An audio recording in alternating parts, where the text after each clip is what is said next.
Hey everybody, as always, I hope that you had a great week. I'm here with an update on what's happened over the past few days, so let's get started. Before we talk about what went on in Congress this week, I want to address the calls that we've been receiving about President Trump's tariffs plan.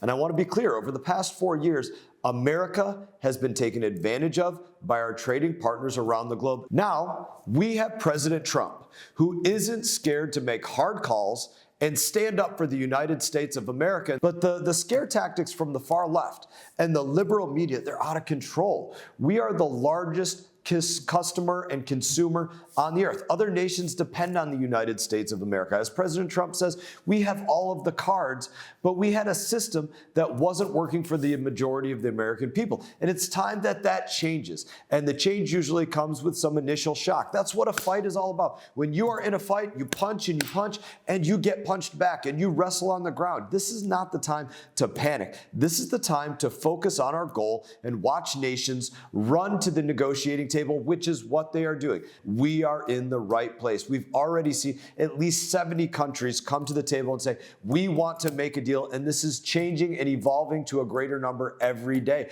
And this is just the beginning. President Trump created the strongest economy in American history during his first term. Fact. And I have every confidence that he is going to do the same in his second term. But just again, don't forget that this is what a fight is. If any of you know what it's like to be in a fight, the fight doesn't just end. We're in this fight. We're going to punch. We're going to get punched back, but we're going to win this fight.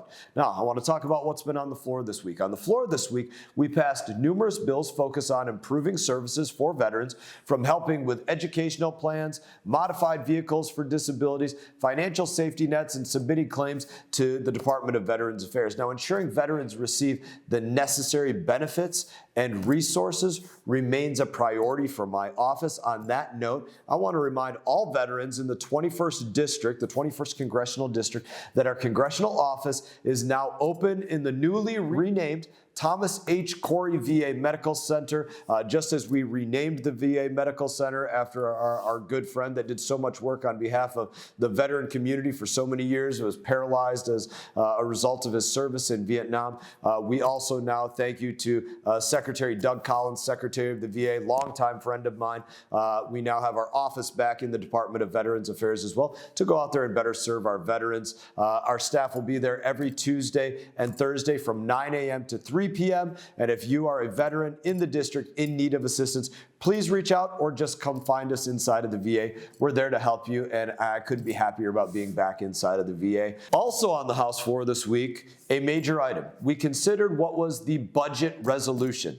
Now, we've talked about this before. The House of Representatives passed our resolution back in February. Now, unfortunately, the Senate's version differed from what we passed in the House. The Senate is far weaker than what we are in the House of Representatives. It's just what it is. But it's forcing the House to go forward and vote again. I voted in favor of this budget resolution, just like I did back in February. Now, here's why this bill is the first step in the reconciliation process. It's the introduction, it's not the conclusion. That's an important thing to remember about this bill. So there are some on the left that are claiming that this resolution will cut Medicaid benefits, and there are some on the right saying that this resolution doesn't do enough to cut spending and moves us towards a balanced budget.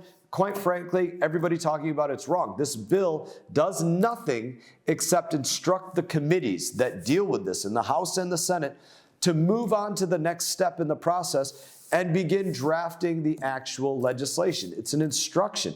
It doesn't actually say what's in the legislation. It's an instruction on the legislation. It doesn't change a single current item of law. It doesn't change anything with Social Security or Medicare or Medicaid or anything else. In the weeks to come, committees will hold hearings and markups that will be open to the public and televised so that there are no secrets about what's in the final bill. And that, I'm ready to get that process underway. The American people have suffered too long, thank you to Joe Biden and his basically lapse in mental acuity, his ability to be a good president, and his weakness. I could talk about a lot of things, but President Trump is doing great things for the United States of America, fighting back against those that have taken us for granted, against those that are taking advantage of us, like I spoke about with these trade imbalances, and fighting back to make sure that our European partners are doing their part to step their militaries up to go out there and combat Russia in that Russia-Ukraine Ukraine war. President Trump is demanding that those commitments that were made by allies and other countries, that they actually stick to them instead of taking America for granted. I also had the chance to attend a hearing alongside fellow members of the Florida congressional delegation to discuss hurricane recovery efforts and improving Florida's infrastructure to prepare for future storms. Now, each year, Florida sees more hurricanes than any other state, so our community has to be prepared. We know that we're this peninsula that sits out there, and it's directly where the hurricanes head to. And so after 3 back-to-back hurricanes devastated Florida this past year, I've been in ongoing conversations about federal hurricane relief efforts. We will work to continue to work alongside the state government to ensure that Florida has the resources needed to keep our communities safe and prepare as best as possible that we can to make sure that Florida can prepare for the storm and recover from the storm and do no less than what we've always done before. Lastly, I want to speak about one of the most badass events of the year, the UXO Demining Caucus demonstration, which showcases emerging technology to make America safer, stronger, more prosperous. I always enjoy the chance to see new ways that we can support innovative programs to reinforce stability and security at home and abroad. Plus, it's a great time to see my fellow brothers in arms, my fellow bomb technicians, and the work that they're out there doing on the civilian side of it. We have town halls coming up, right? Town halls are something that I do regularly. We do this every single year. Sometimes we do them in individual communities that invite us in, and we go into their clubhouses and do them. We do them in gymnasiums. We do them in people's homes. We did 3 after the hurricanes that hit us in various areas. So we do these constantly. But on tax day, I believe that's a Tuesday, April 15, we are going to be doing 3 town halls, 1 in each of the counties, 1 in Palm Beach County, Martin County, and St. Lucie County.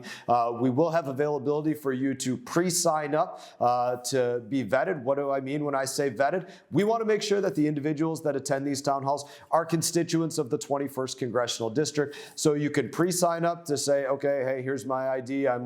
This is my community that I live in. I'm a resident of the district, so you can do that. Or you can just show up on day of, and there will be a different process to get in, but it's for constituents of the 21st Congressional District. We look forward to seeing you there at any one of those 3 locations. And as always, it was a busy week, but I'm honored to be able to serve you. And on that note, I hope that you all have a fun, wonderful weekend, and I look forward to seeing you all around town, and you all take care.